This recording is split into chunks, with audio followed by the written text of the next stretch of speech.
नमस्कार, आप देख रहे हैं एवन उत्तराखंड और मैं हूं आपके साथ अनीता शर्मा। सबसे पहले एक नजर सुर्खियों पर। कांग्रेस के 137वें स्थापना दिवस पर डोईवाला में कार्यक्रम का हुआ आयोजन। भाजपा की विजय संकल्प यात्रा पहुंची डोईवाला, कार्यकर्ताओं ने किया भव्य स्वागत। हल्द्वानी में ओपन यूनिवर्सिटी के छात्रों को मिली उपाधि। पूर्व मुख्यमंत्री हरीश रावत ने प्रधानमंत्री नरेंद्र मोदी पर किए शब्दी वार। हरिद्वार के सांभी आश्रम में साधु संतों की हुई अहम बैठक। रेडी पटरी के लघु व्यापारियों ने किया जोरदार प्रदर्शन। भोगपुर वन रेंज के वन दरोगा पर खनन माफिया ने किया हमला। विधायक देशराज कर्णवाल के बयान से मचा हड़कंप। रुड़की में पूर्व कैबिनेट मंत्री साहिब सिंह सैनी खिलाफ किया गया प्रदर्शन। और अब समाचार विस्तार से।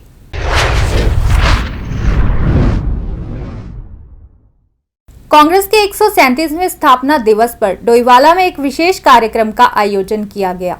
जिला कांग्रेस कमेटी परवादून कार्यालय में इस कार्यक्रम का आयोजन किया गया, जिस दौरान सैकड़ों की संख्या में कांग्रेस कार्यकर्ता मौजूद रहे। देखिए, आज कांग्रेस का 137वां स्थापना दिवस है और उसी उपलक्ष्य में एक छोटी सी विचार गोष्ठी कांग्रेस कार्यकर्ताओं ने रखी थी। और 2022 का जो चुनाव है उसके लिए भी जोश भरने का काम ये गोष्ठी कर रही है और कार्यकर्ताओं में बड़ा उत्साह है, क्योंकि हम 2022 में कांग्रेस सरकार उत्तराखंड में जरूर बनाएंगे। कांग्रेस एकजुट है, जिसको भी टिकट मिलेगा डोईवाला विधानसभा से, सब जितने भी कांग्रेस के कार्यकर्ता एक आवाज में एक साथ उसके साथ खड़े होंगे।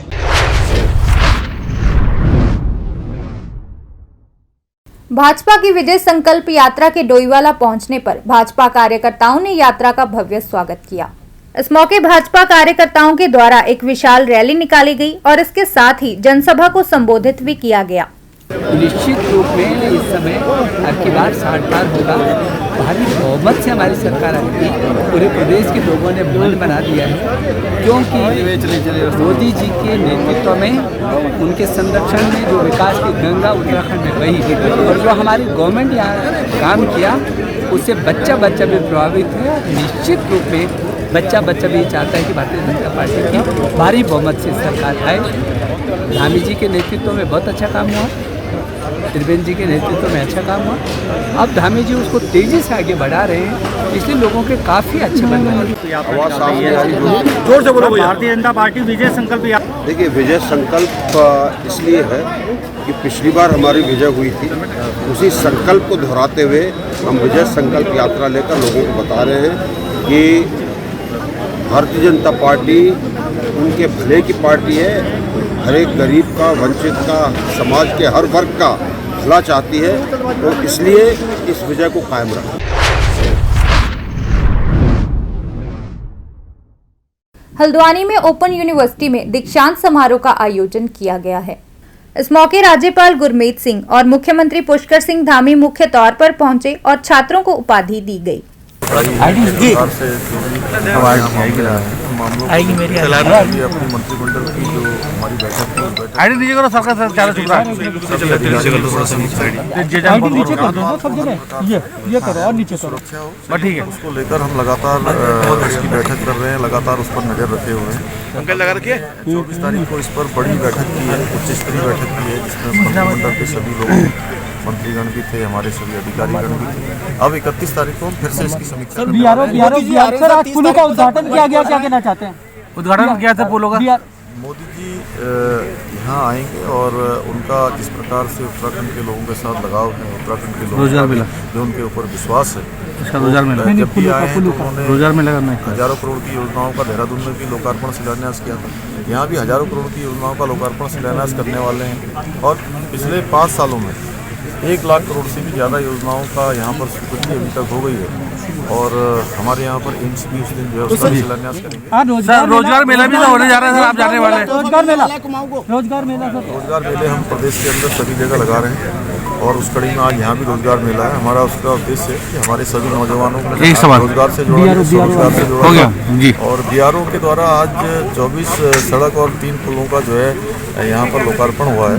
उसमें हमारे उत्तराखंड के भी 3 पुल हैं जो विभिन्न हमारे बॉर्डर के क्षेत्रों में जो धारचूला मुनस्यारी और हमारा लिपुलेख को जाने वाला और सिमली को और गालदम को जोड़ने वाले ये 3 पुलों का यहाँ पर भी आज लोकार्पण हुआ है। इन पुलों के लोकार्पण होने से निश्चित रूप से हमारे पूरे प्रदेश को बहुत फायदा सर, एक बड़ा मौका है हल्द्वानी के लिए, सीएम साहब पीएम साहब आने वाले हैं, आप सब देखिए, आपने बहुत अच्छी बात की है कि जो कोविड-19 का जो खतरा है वो भी खत्म नहीं हुआ है और जिस प्रकार से ओमिक्रॉन की एक थ्रेट है, हम सबको मिलकर एक परिवार की तरह इसका सामना करना पड़ेगा। उसके लिए ज़रूरी है कि हम अपना जो मास्क का लगाना, सोशल डिस्टेंसिंग है और जिस प्रकार से हमने सीखा है, मैं तो कहूँगा कि हम सब के लिए चुनौती है और मेरा सबसे रिक्वेस्ट है कि इसको एकदम टॉप प्रायोरिटी से करें, क्योंकि सबसे बड़ी होती है हेल्थ सिक्योरिटी।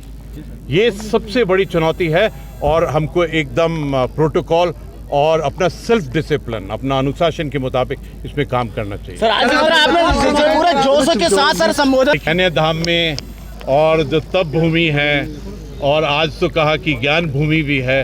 जब यहाँ खड़े होते हैं ना, जोश अपने आप से आ जाता है। जब परिवार में खड़े होते हैं, जब आप पॉजिटिविटी देखते हैं, एक डायनेमिज्म देखते हैं, तो एक जोश अपने आप से आता है। और देखिए, ये जोश नेचुरल और आपके कारण है। ये आप सबसे प्रोत्साहन मिलता है, इंस्पिरेशन मिलता है।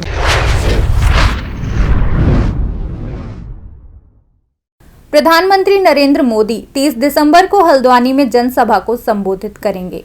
इस पे पूर्व मुख्यमंत्री हरीश रावत ने कहा कि प्रधानमंत्री नरेंद्र मोदी प्रदेश में संकट के समय नहीं आए थे। जब प्रदेशवासियों के आंसू पोंछने का समय था तो राहुल गांधी ही प्रदेश की आवाज बने थे। और किस तरह की बिल्कुल मुकम्मल है और कैंडिडेट के चयन की प्रक्रिया पार्टी शुरू करने जा रही है। कब तक उम्मीद है सर पार्टी के चयन हो जाएगा? हम पहली किस्त तो हो सकता है 8-10 तारीख तक जारी कर देंगे, उससे भी पहले कर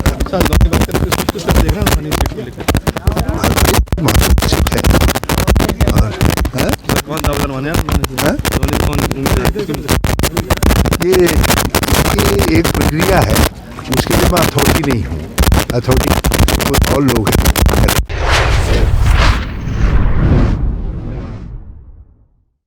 हरिद्वार के सांभी आश्रम में साधु संतों के द्वारा एक विशेष बैठक की गई है, जिसमें वसीम रिवजी उर्फ जितेंद्र त्यागी भी पहुंचे। इस मौके वसीम रिवजी ने मोहम्मद साहब और जिहादियों के खिलाफ मुकदमा दर्ज करने का प्रस्ताव रखा है। इसमें जो तय किया गया है वो ये तय किया गया है कि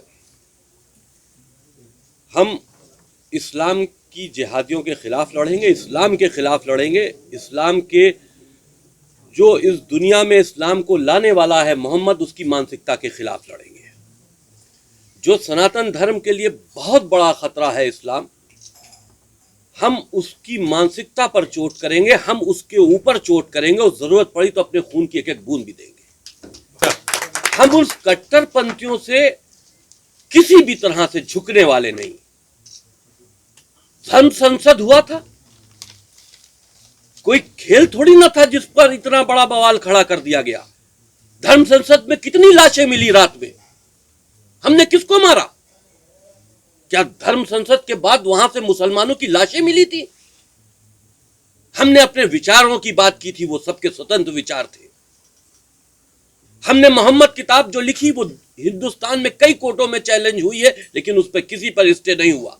अगर हमने उस पर जो बातें लिखी थी मोहम्मद के विषय में कि मोहम्मद अहंकारी था, मोहम्मद पागल व्यक्ति था, आतंकवादी था, आतंक की बुनियाद उसने पैदा की थी 1400 साल पहले, तो हमने वही चीज मंच से भी बोली थी। जब कोर्ट ने स्टे नहीं दिया तो एफआईआर कैसे?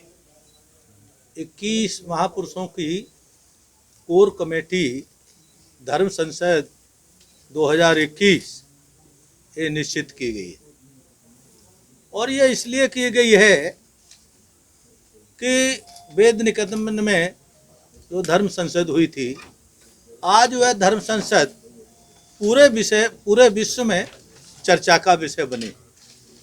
और चर्चा का विषय इसलिए बनी है कि उस धर्म संसद में महत्वपूर्ण विषय उठाया गया, इस्लाम का जिहाद पूरी धरती से मानवता समाप्त करना चाहता है और पूरी धरती की मानवता को अगर बचाना है तो इस्लाम के जिहाद को समाप्त करना पड़ेगा और कुरान के मानने वालों को भी समाप्त करना पड़ेगा।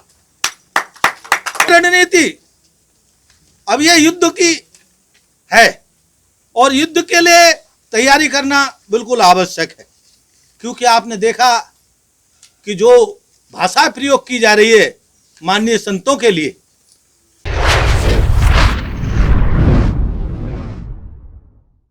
रेहड़ी पटरी के लघु व्यापारियों के द्वारा जोरदार प्रदर्शन किया गया है। इस मौके लघु व्यापारियों ने नगर निगम आयुक्त कार्यालय तक जुलूस निकालकर अपनी मांगे दोहराई। देखिए, जिस कंपनी द्वारा यहाँ नगर निगम द्वारा अधिकृत किया गया है सफाई के लिए, उस कंपनी द्वारा जो है तमाम स्ट्रीट वेंडरों से जो है 150 रुपये वसूल किए जा रहे थे, लेकिन वो एक भ्रांति थी इस बात की कि वेंडर से दुगना तिगना चार्ज लिया जा रहा था। तो आज अभी MNA साहब ने उसको क्लियर कर दिया कि प्रत्येक वेंडर जो सफाई के नाम पे देगा वो 150 रुपये महीना देगा, रोज़ नहीं देगा। और ठीक इसी प्रकार से हमारे उत्तरी हरिद्वार के जो है 3 वेंडिंग जोन बनने हैं, उनका टेंडर होना है। वो टेंडर की मांग को दोहराने के लिए हम लोग यहाँ पर आए थे, तो उन्होंने इसको अभी संज्ञान में लिया है, अपने सहायक नगर अधिकारी को बुलाकर उसको संज्ञान में लिया है। और निश्चित रूप से मैं समझता हूँ कि जब से दयानंद सरस्वती हरिद्वार में आए हैं, लगातार उनके प्रयास हैं कि राज्य फेरी नीति नियमावली क्रियान्वित हो, राज्य सरकार और भारत सरकार का जो संरक्षण है रेहड़ी पटरी वालों को।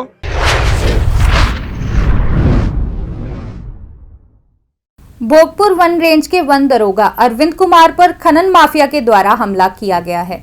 बताया जा रहा है कि वन दरोगा के द्वारा खनन माफिया का विरोध किया गया था, जिसके बाद खनन माफिया ने दरोगा को घेर लिया और उस पर हमला कर दिया।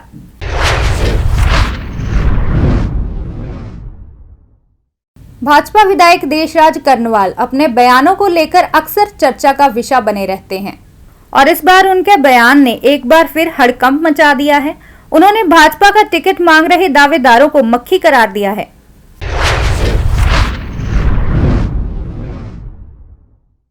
रुड़की में पूर्व कैबिनेट मंत्री साहिब सिंह सैनी खिलाफ प्रदर्शन किया गया है। इस मौके यह आरोप लगाए गए हैं कि साहिब सिंह सैनी के द्वारा पत्रकारों के साथ अभद्रता की गई थी। मेरा नाम प्रदीप सैनी है और बगल में मेरी माता सुभद्रा सैनी है, जो कि साहब सैनी की विवाहित पत्नी है। मैं आपको क्लियर कर देना था, जो साहब सिंह बार बार कहता है कि इस महिला से मेरा कोई संबंध नहीं है। अरे संबंध नहीं है तो मुझे तलाक के कागज तो दिखा दे भाई, कुछ तो दिखा दे। एक तरफ तो आप तलाक के लिए कोर्ट में एप्लीकेशन दे रहे हैं कि मुझे सुमित्रा सैनी से तलाक चाहिए, और एक तरफ कह रहे हैं कि इस महिला से मेरा कोई संबंध नहीं है। ऐसे कैसे दो बातें हो सकती है? यह तो साबित करे कि इस महिला से मेरा बिल्कुल संबंध नहीं है, अरे यह साबित करे कि मेरा तलाक इससे हो गया है। आपकी बात पूरे प्रूफ है, जो साहब सैनी ने कोर्ट में तलाक के लिए मुकदमा दाखिल किया था वो प्रूफ है, जो कोर्ट ने खारिज कर दिया वो प्रूफ है, वो प्रूफ है। कोर्ट के आदेशों का पालन नहीं उसके दौरान। ऐसा है, कल जो पत्रकार के साथ बदतमीजी हुई है साहब सिंह सैनी के कार्यक्रम में, वो निंदनीय है। मैं इसकी निंदा करता हूं और जो दोषी लोग हैं उनके खिलाफ जांच करके पुलिस को कार्रवाई करनी चाहिए, क्योंकि मीडिया का किससे कोई लेना देना तो होता नहीं, वो तो हम सब की बात जनता के सामने रखती है। मैं इसका विरोध करता हूं, जो कल हुआ वो शर्मनाक हुआ। और साहब सिंह सैनी जो पूर्व MLC हैं उत्तर प्रदेश के, उन्होंने गलत किया अपने चुनावी लाभ के लिए, और दोषियों के खिलाफ कार्रवाई होनी चाहिए। क्या मतलब हुआ इस चीज का? धरने पे बैठे तो धरने पे बैठे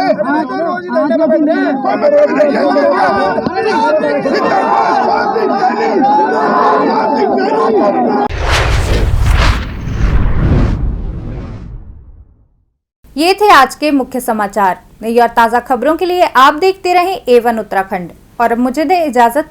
धन्यवाद।